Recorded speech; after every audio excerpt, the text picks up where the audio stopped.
Governor Roy Cooper presents the 2023 State of the State Address next.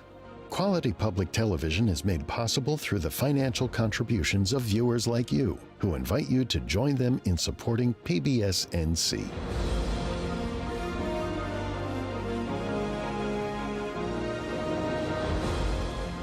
Hello, I'm David Crabtree with PBS North Carolina. It's our pleasure to bring you coverage of the 2023 State of the State Address live from the North Carolina House of Representatives chamber. This will be followed by the Republican response, which will be presented by North Carolina's Lieutenant Governor Mark Robinson.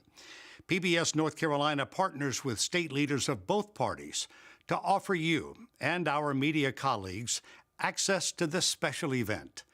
Let's go to the House floor. Mr. President,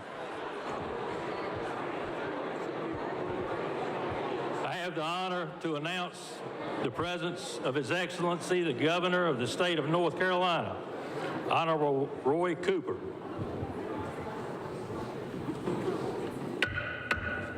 The General Assembly will come to order.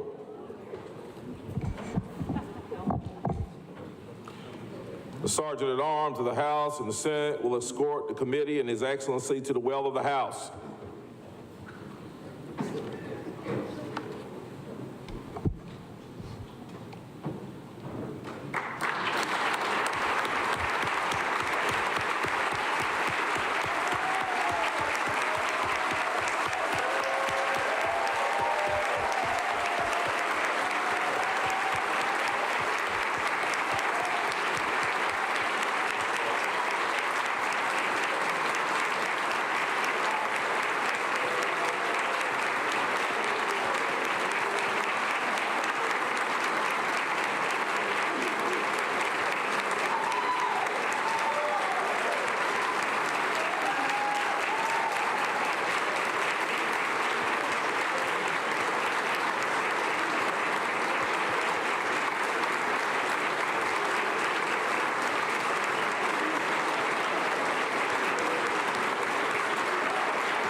Mr. President. Representative Hall is recognized. Mr. President, I have the distinct honor and privilege to present His Excellency, the Governor of the State of North Carolina, the Honorable Roy Cooper.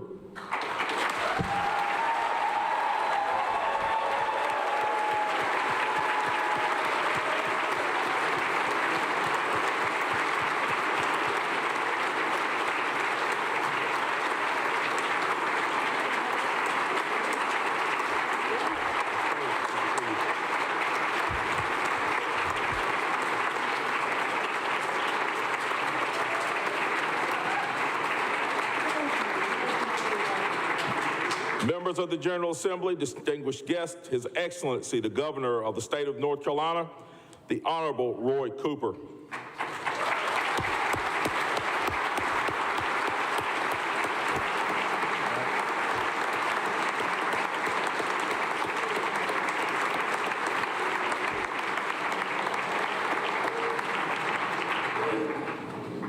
Thank you, everybody. Mr. President Pro Tem, Mr. Speaker, Lieutenant Governor, members of the General Assembly, Council of State, Mr. Chief Justice, and members of the Supreme Court, Madam Chief Judge, and members of the Court of Appeals, Cabinet Secretaries, and my fellow North Carolinians. I'm so honored to join you to report on the state of our great state. With me tonight is my remarkable wife, our First Lady, Kristen, our three wonderful daughters, Hillary, Natalie, and Claire, and my son-in-law, Zach, and my brother, Pell, all of whom I'm thankful for each and every day. Thank you, guys. So grateful for all of you.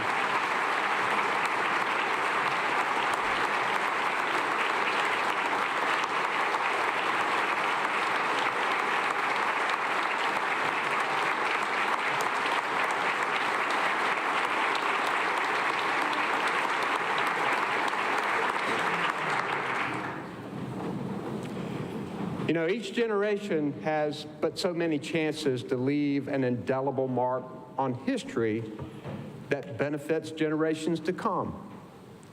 And so often, our greatest advancements come after our greatest upheavals: war, protests, strife, disasters, pandemic. To find ourselves as state leaders at a time like this is to bear tremendous responsibility. A responsibility to learn from adversity and make things better. A responsibility that reaches far into the future.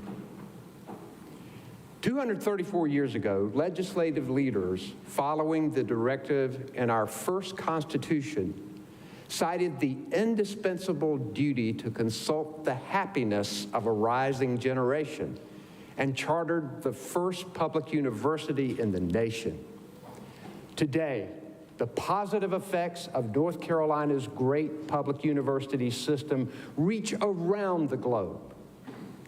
60 years ago, a forward-looking group of North Carolinians had the vision to see a place for research and development. They recognized an urgent need to diversify our state's economic anchors, and they worked collaboratively to do something about it. Today, we know their work as the Research Triangle Park. 39 years ago, spotting yet another shift in industry, our leaders gathered strength from our world-class universities, medical schools, and researchers to launch the North Carolina Biotechnology Center, which has helped to spark a surging life sciences sector in our economy. Time and again, overcoming adversity, our leaders had the foresight and the resolve to invest in new ideas that have revolutionized our state, impacting the generations that followed. And while we stand on their shoulders, we also stand at an altogether new crossroads, one that demands that we have the same clarity of purpose, the same innovation, the same determination that brought us here. Our moment to build enduring prosperity is now, and I know that North Carolina is ready.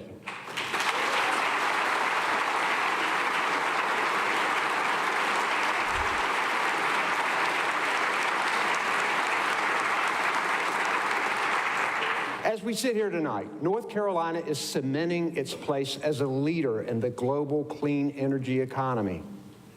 No longer the industry of the future, but the flourishing business of today.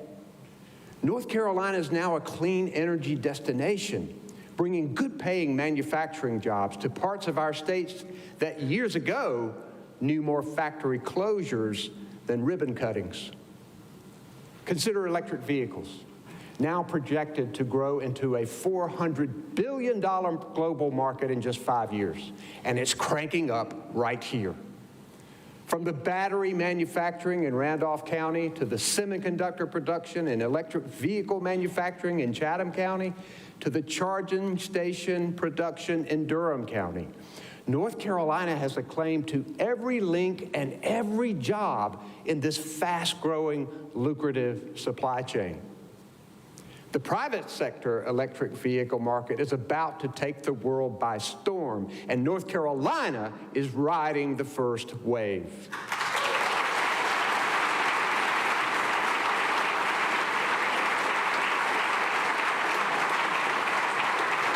And that means more money in the pockets of North Carolinians, even as we do our part to fight climate change. Now, through bipartisan cooperation right here in this General Assembly, we became just the second state in the Southeast to put carbon reduction requirements into law. And through my executive orders, we brought people together to plot our course to a lower cost, net zero carbon future, to cleaner transportation, and toward more renewable energy like wind and solar. With challenges like jobs and climate change, you can only make progress when you set ambitious goals. And we're taking action to reach those goals because progress is never passive. And it's not just clean energy that's thriving in our state. Technology, aerospace, biotechnology, advanced manufacturing, and many more industries are building for growth in North Carolina. In 2022, we broke records yet again with tens of thousands of new jobs last year alone. From the cities of Charlotte and Greensboro to the counties of Halifax and Scotland, in urban and rural areas far and wide, North Carolina continues to be the best place for people to live, learn, work, and raise a family. And we've made sure that it's no secret. In 2022, North Carolina was named the #1 state in the country for business.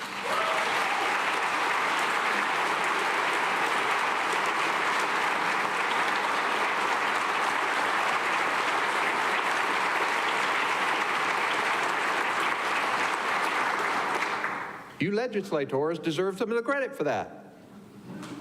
My administration, yeah, you do. Give yourselves a hand. My administration deserves some of the credit for that. Our business community deserves some of the credit for that. But we all know who deserves the bulk of the credit. Those who make up our amazing workforce, the determined, dedicated, and diverse people of North Carolina.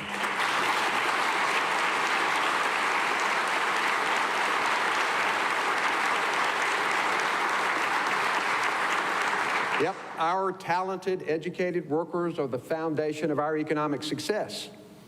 And we've succeeded in expanding that workforce to be more diverse and more inclusive, like with veterans who served our great country, people with disabilities, formerly incarcerated people who've paid their debt to society. All are becoming integral parts of our workforce because we are being intentional about making it happen. And as our growth accelerates, we must not forget that once-in-a-generation opportunities require once-in-a-generation investments. Because these new jobs require more skill. The education pipeline from early childhood all the way through community college and universities is more important than ever. A great workforce requires real investment from cradle to career. And it starts with early childhood education at quality child care centers. With federal resources initiated by the Biden administration, we've invested more than $800 million to stabilize child care, helping centers with great teachers stay open, and helping parents get back to work. It's a triple play, guys. Education for the child, a job earning money for the parent, and a badly needed employee for the business.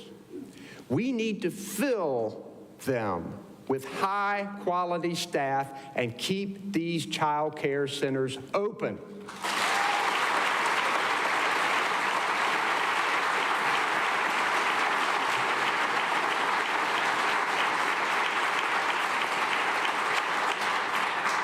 One child care leader is with us tonight.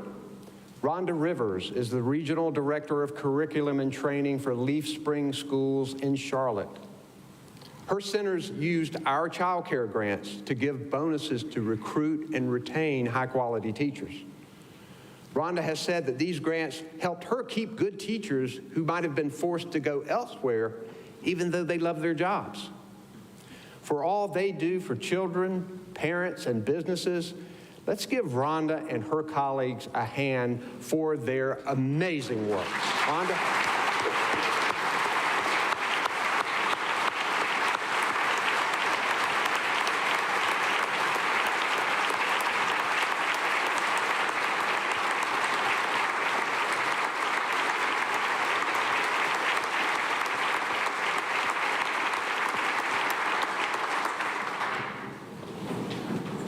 Now, we all know that a great workforce also relies on public schools. Educating the next generation of workers who will fill the jobs that we haven't even imagined yet is how we're going to stay an economic powerhouse. And we know that a sound basic education is required by our state constitution, calls for qualified teachers in every classroom, skilled principals in every school, excellent counselors, and funding to support every student from every walk of life. Now, I know that many of my Republican friends don't believe the North Carolina Supreme Court should be able to order you to invest more than in our children's education to comply with the Constitution. But the court should uphold decades of bipartisan Supreme Court precedent that comes down on the side of the children, because that's what really matters, the children.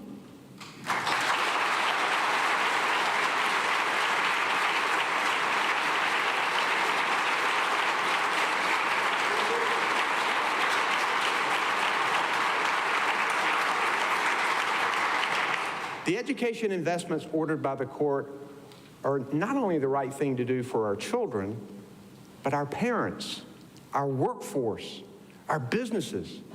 We have the money this year and next to fund the plan. And if we're smart about our tax policy, we can fund it well into the future. The budget I will present to you invests in the entire education plan ordered by the court.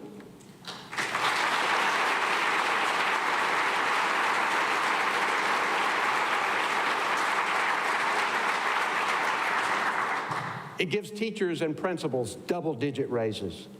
It keeps the buses running. It helps kids with special needs. It keeps schools safe. It does not raise taxes, and it balances the budget.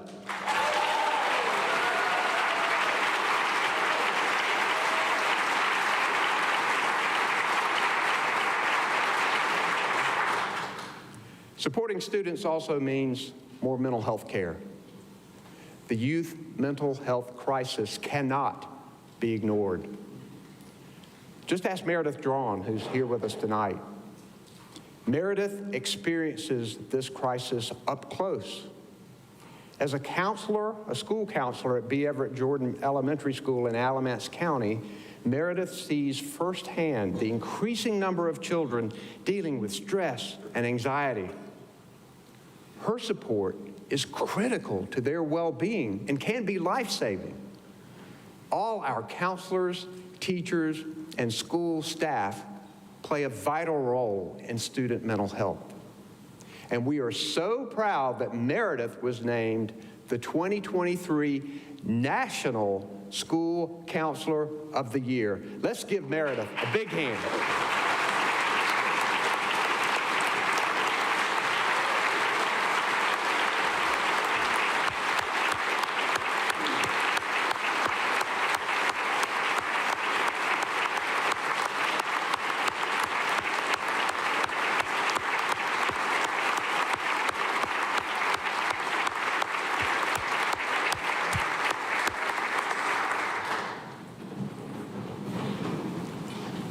With federal GEAR funds, I've already directed tens of millions of dollars to this critically important effort, including mental health first aid that helps teachers and school staff recognize the signs of a child in crisis. And in the coming days, I'll propose a plan that makes historic investments in the whole person health of every North Carolinian. It'll save lives, save government resources, and pay dividends for decades to come. The education pipeline continues with our community colleges and universities that are central to the educated workforce of the future. In every corner of our state, community colleges are coordinating directly with local industry and workforce development boards. They're creating hands-on training programs that help our graduates cross the stage with a degree or credential and a job offer in hand. I've worked with you legislators in a bipartisan way, and I'm grateful for that, to make sure that people can get this training through long leave commitment grants, finish line grants, and other community college funding. Altogether, let's keep at this, guys. We've got to do it.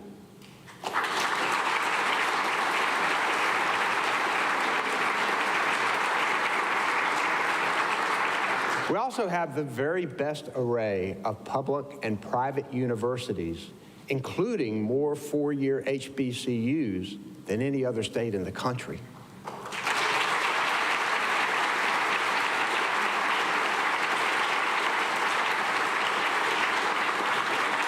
And we need to keep investing.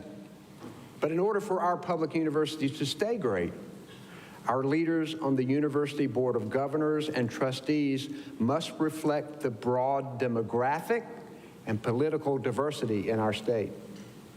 That's why I created the Bipartisan Commission on the Future of Public Universities to propose changes to the way our university leadership is selected to better reflect who we are.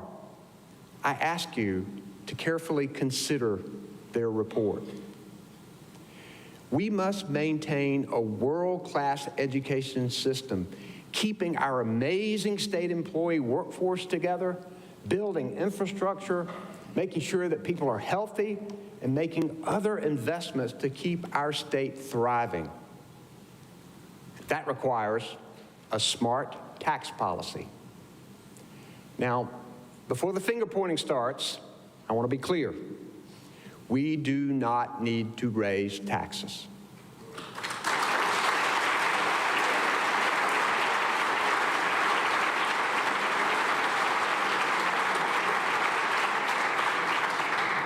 But even the North Carolina Chamber of Commerce has said that our current corporate tax rates are already competitive. Guys, the jobs are coming fast and furious to North Carolina right now, and more tax cuts for those at the top will stunt our growth when we should be investing in our workforce. We don't need more tax breaks for corporations and the wealthiest North Carolinians.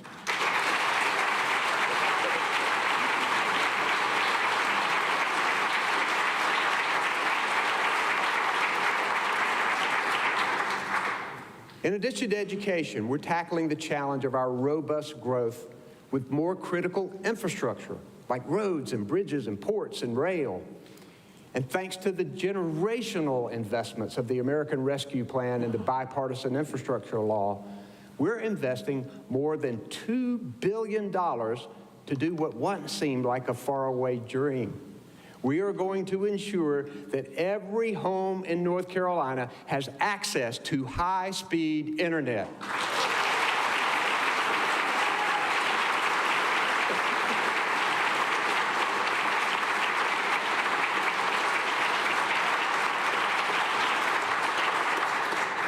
And our Office of Digital Equity and Literacy, the first in the nation, by the way, is working to ensure that everyone can get online with affordable devices and good training. And getting more people online means healthier communities. And that's something that Phyllis Pillman knows well. Phyllis lives in Ahoskie, and she's here tonight with Kim Schwartz, the CEO of Roanoke Chowan Community Health Center, to highlight the remarkable ways that telemedicine can benefit our state.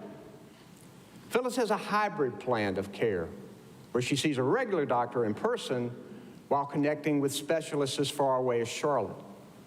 That's a 280-mile gap that Phyllis and her specialists can span in just seconds. Phyllis, we're glad you're online, and Kim, we're glad that your center provides that valuable service for the people in Eastern North Carolina. Let's give them a hand tonight.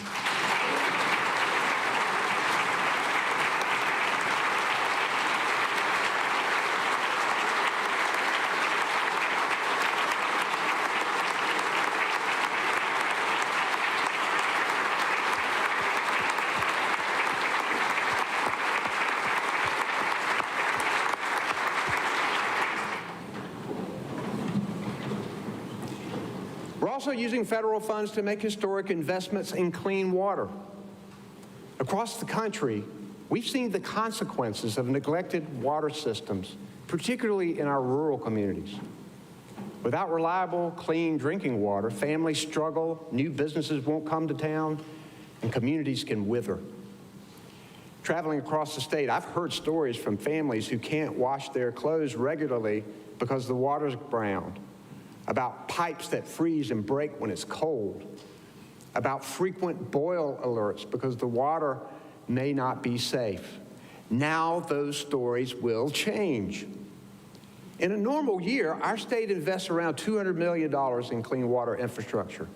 But with this new federal funding, we're investing more than $2.3 billion over the next 2 years to rebuild hundreds of water systems in nearly every single county in our state.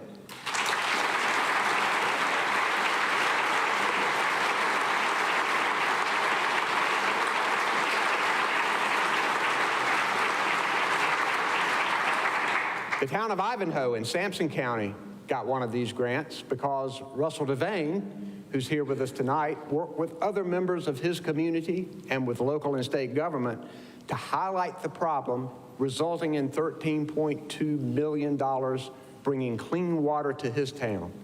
Let's give Russell and all of the community leaders who are working to make life better for their residents. Let's give them a big hand.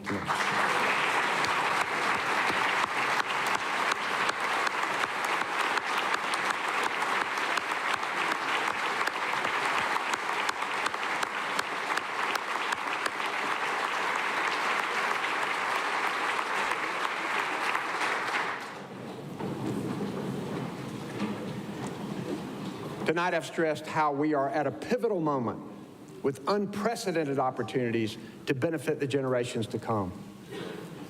One of the ways we are seizing that moment is by expanding Medicaid.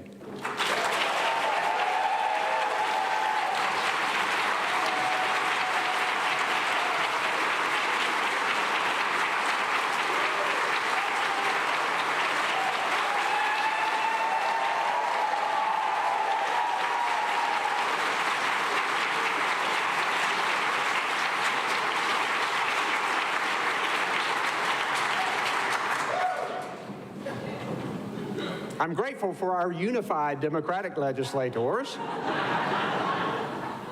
and some of the Republicans who have been relentless for years in this effort to expand Medicaid.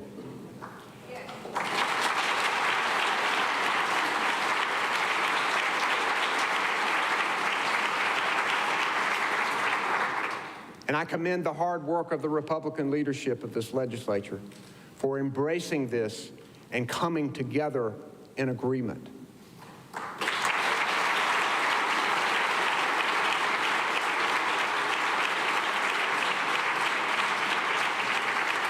I also deeply appreciate the many healthcare professionals and advocates from all walks of life who have worked tirelessly to get this done.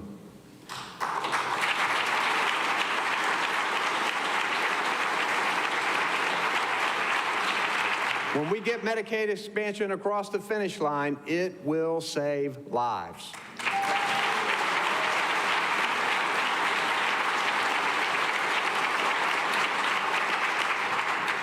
And tonight I bring a message of urgency that I hope all of you will keep at heart as we go through these legislative weeks.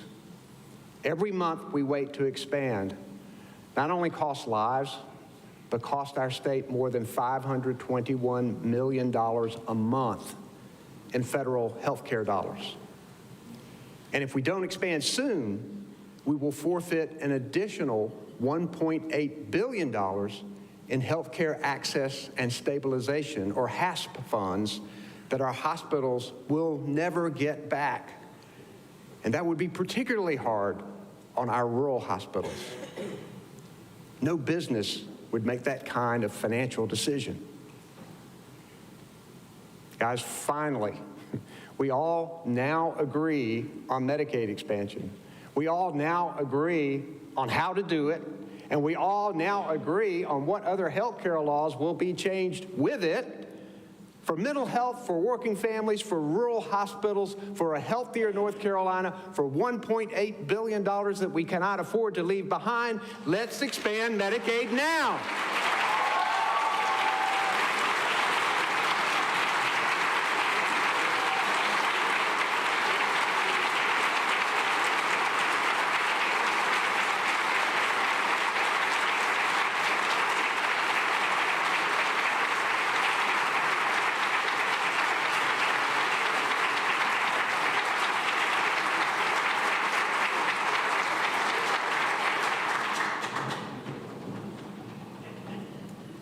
Another important group that has frequently called for Medicaid expansion is our law enforcement officers. They witness every day the consequences of people who need mental health care instead of handcuffs. As one sheriff told me, jails are our biggest mental health facilities. That's a problem we need to solve. We need law enforcement focused on protecting our communities. And there's more we can do to reduce crime and keep communities safe while making sure our criminal justice system operates fairly and without prejudice. My task force on racial equity in criminal justice has offered smart solutions, like a duty for officers to intervene. And I'm glad that this legislature, working together, took action on that recommendation to pass a bipartisan bill that I signed. Let's continue that important work, as there is more to do. And let's invest the resources to recruit and retain more good law enforcement officers and support them with the better pay and the better training that they deserve.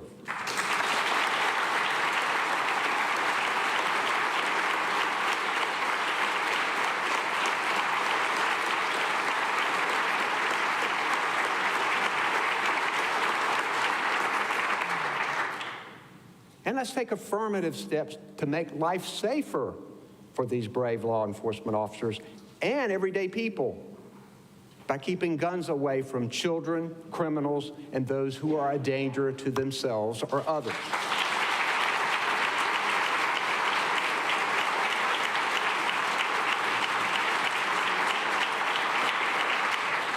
This is particularly true now that death by gunfire has surpassed car accidents as the #1 cause of injury deaths for children.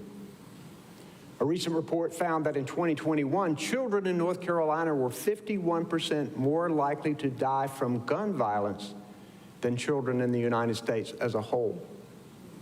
If you support the responsible gun ownership that we are granted under the Second Amendment, as I do, then we cannot accept this. In the weeks to come, let's move forward to fight gun violence, not backward.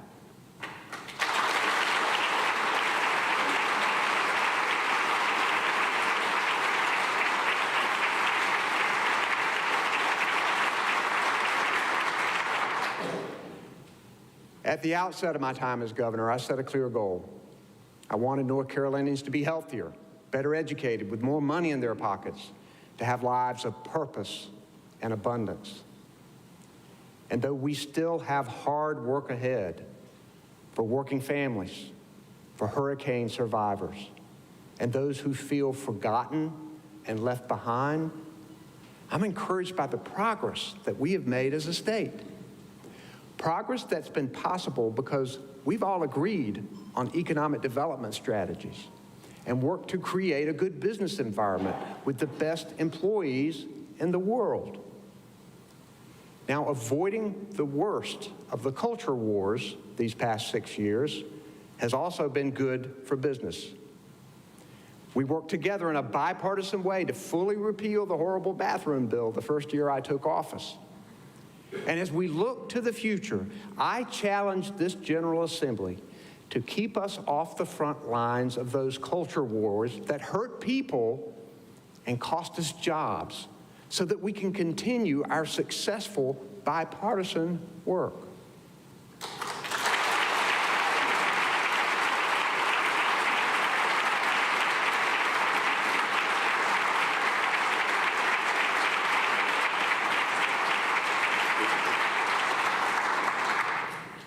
Use the public schools to build a brighter future, not to bully and marginalize LGBTQ students. Don't make teachers rewrite history. Keep the freedom to vote in reach for every eligible voters. Leave the decisions about reproductive health care to women and their doctors.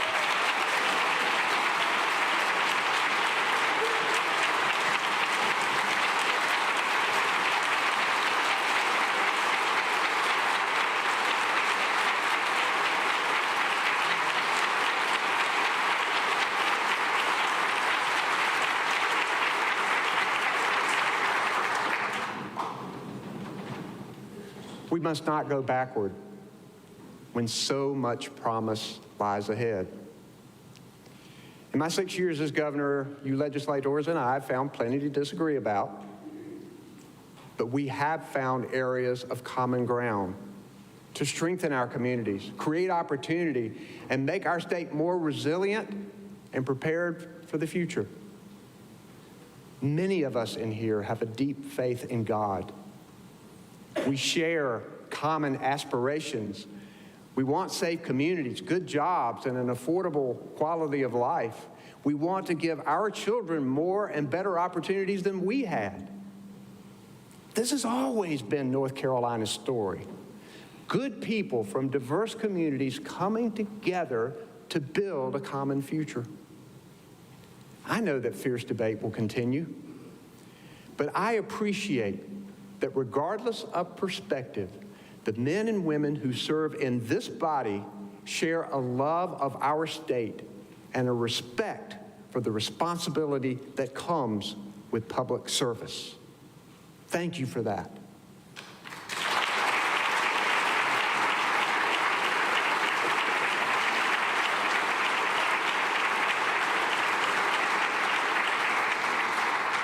And we must commit, wherever possible, to pursue together our shared ambitions for our great state. You know, the leaders who steered us through the crossroads of the last century kept front and center the promise of the future. Building on their foresight, North Carolina's growth and success have eclipsed anything that seemed possible. Now it is on us to lay the foundation for North Carolina's next transformation that promises growth for generations ahead. Today, I stand before you to report that the state of our state is bright and energized with the promise of tomorrow.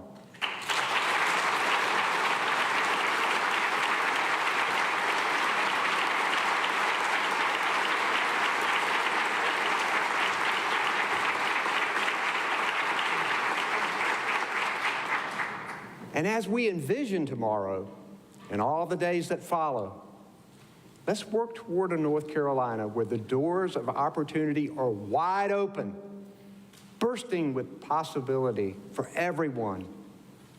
A North Carolina where hope abounds. A North Carolina where strong growth is made possible by the investments we make today in our classrooms, in our economy, in our communities, and in our people.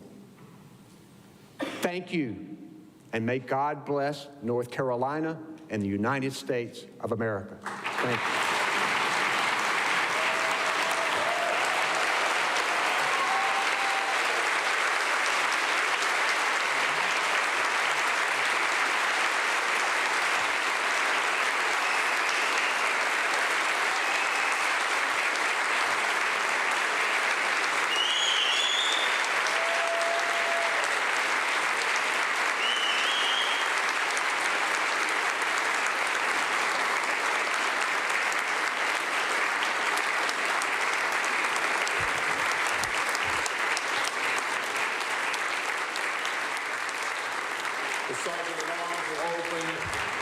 The Sergeant-at-Arms of the House and the Senate will open the doors. The chairs of the Escort Committee are recognized to escort His Excellency, the Honorable Roy Cooper, from the chamber.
Hello, I'm your Lieutenant Governor, Mark Robinson, and it's my honor to address you tonight.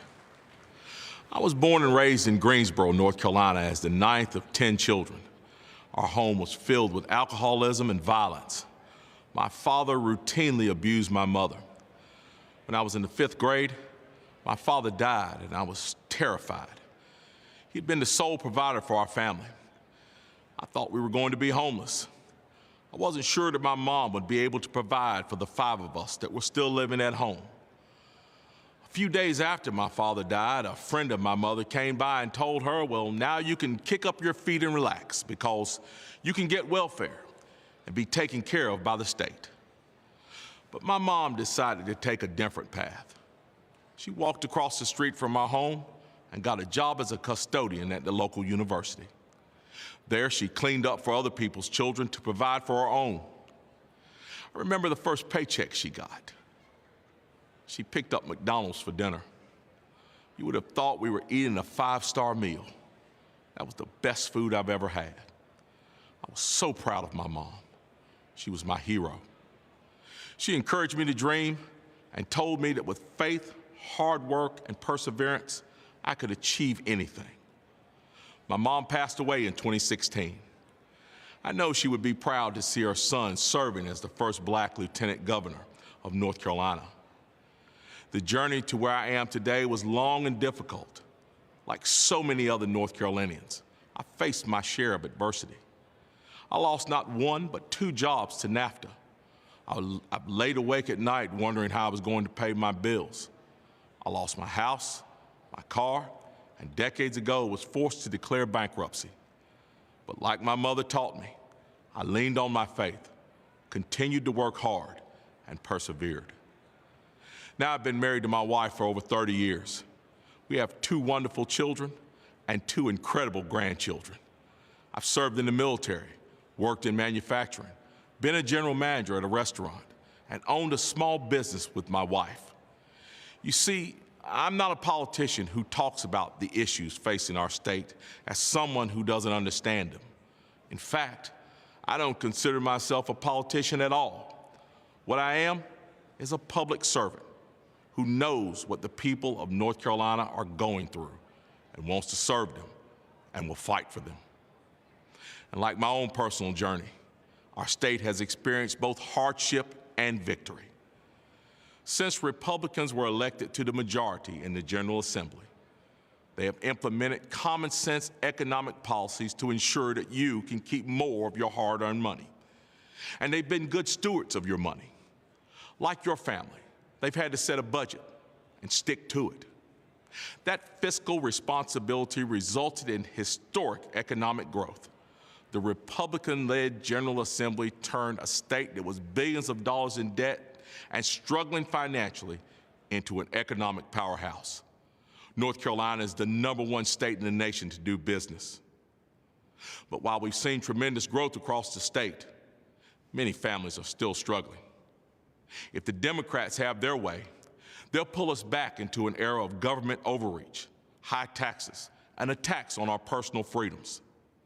During the pandemic, we saw just how far they would go to control your lives. They shut down your businesses. They kept your children out of school, and they told you you couldn't go to church. The Biden administration's tax and spend philosophy is hurting North Carolinians at every turn. Prices of essentials like gas and groceries are skyrocketing, and we're still facing shortages of everyday goods like baby formula. Here in North Carolina, Democrats would follow the lead of President Biden and their counterparts in Congress and go on a spending spree with your money. We can't afford that. We have the opportunity to provide relief to our fellow citizens by further cutting personal income taxes for all hardworking North Carolinians. We can do this thanks to the fiscal responsibility of our Republican-led legislature that has transformed deficits into surpluses. One way to continue growing our economy is supporting quality education. I'm passionate about making sure that North Carolinians maximize their potential and can follow their dreams. Teachers have one of the most important jobs in our society.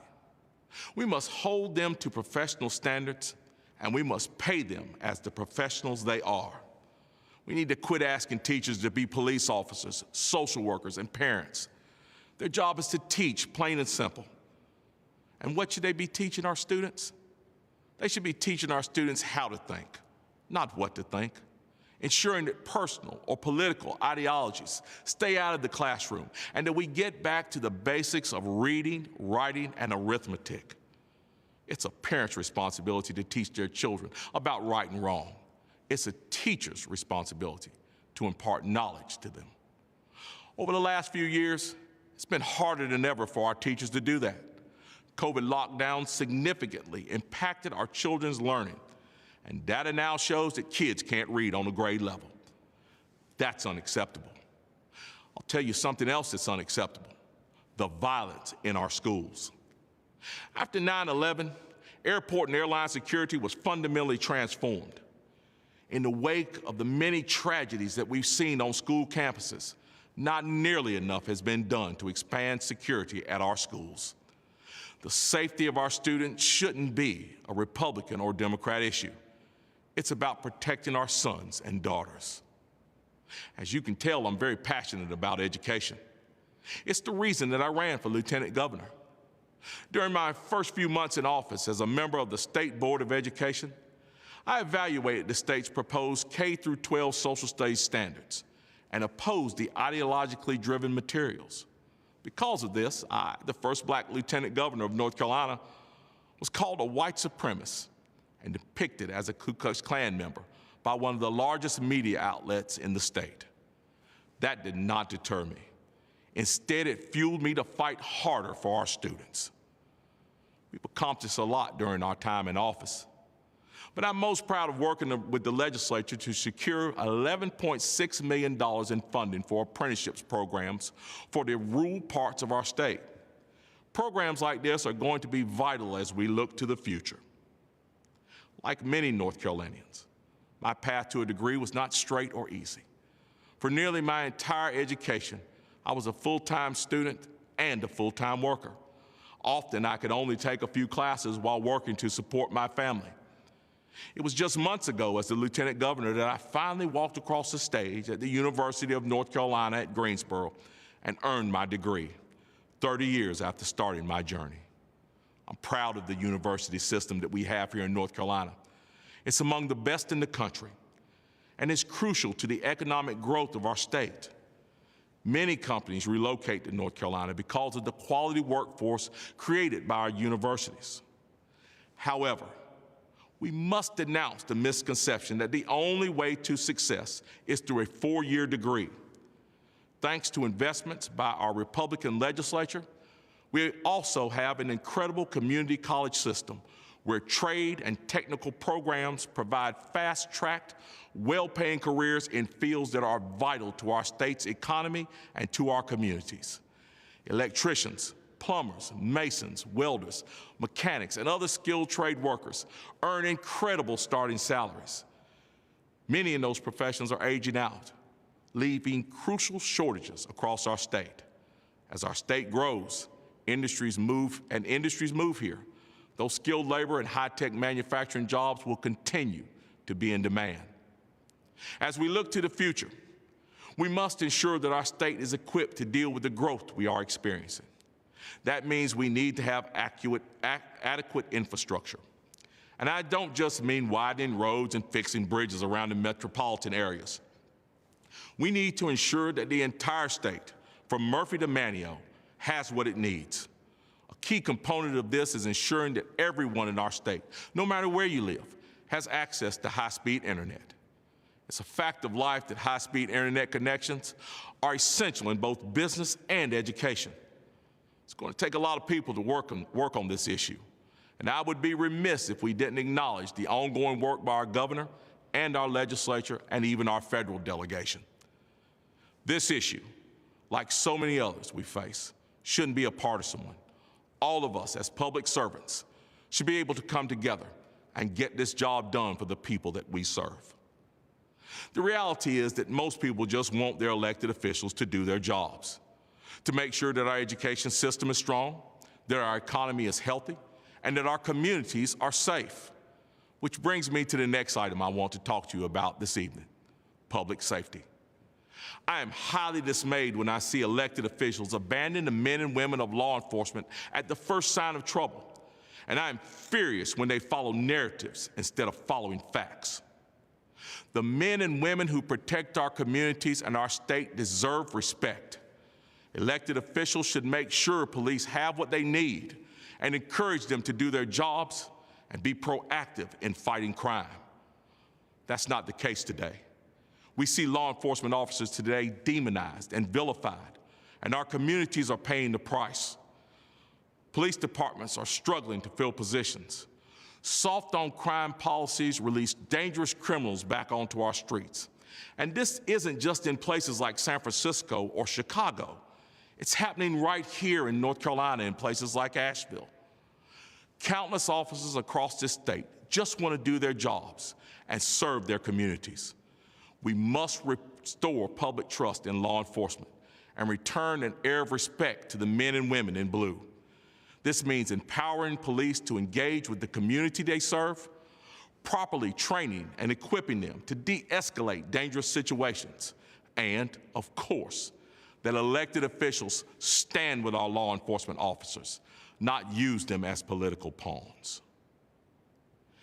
Here in North Carolina, we, and that includes me, have an opportunity to go beyond politics as normal.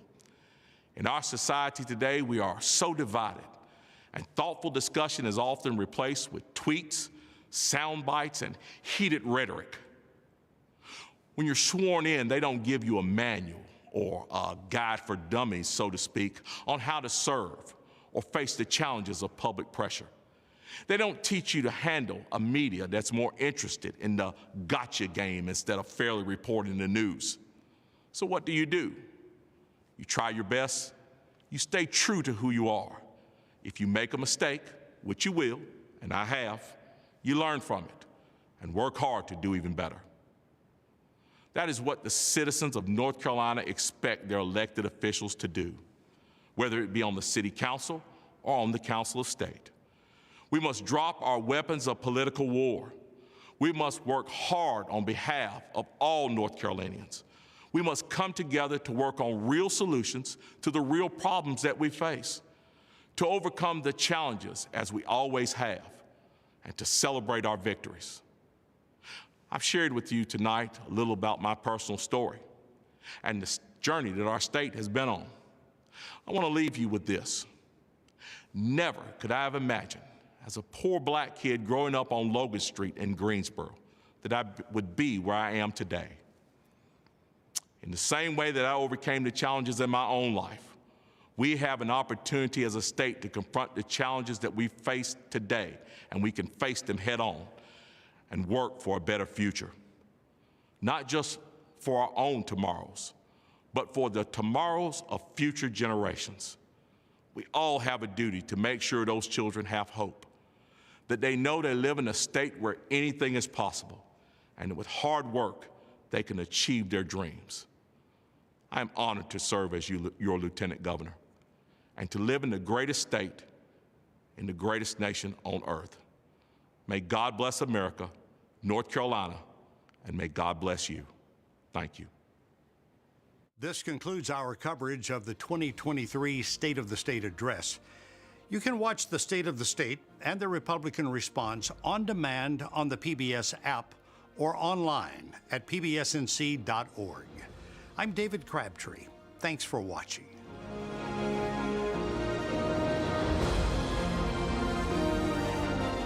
Quality public television is made possible through the financial contributions of viewers like you, who invite you to join them in supporting PBS NC.